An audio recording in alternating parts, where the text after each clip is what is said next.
நம்முடைய சூரிய வம்சத்தின் புகழ் பாரதம் முழுவதும் பரவ வேண்டும். நாம் இந்த யாகத்திற்கான ஏற்பாடுகளை துவங்குவோம்.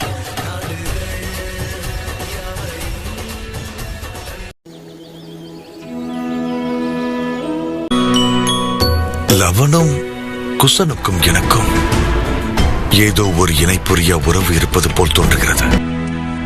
எந்த மன்னிப்பை இத்தனை ஆண்டுகள் என்னால் எனக்கு கொடுக்க முடியவில்லை. என் சீதையின் பெற்றோர் அந்த மன்னிப்பை எனக்கு கொடுப்பார்கள் என்று நம்புகிறேன். சுமந்திரரே, தாங்கள் என்னையும் உங்களோடு அழைத்துச் செல்லுங்கள் பிரபு.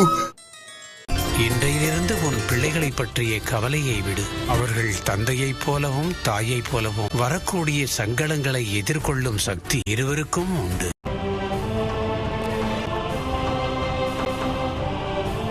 ராமாயணம் இதிகாசத்தோடு நாளை காலை 8:30 மணி முதல் 9:30 மணி வரை 1 மணி நேரம் சன் டிவியில் காணத் தவறாதீர்கள்.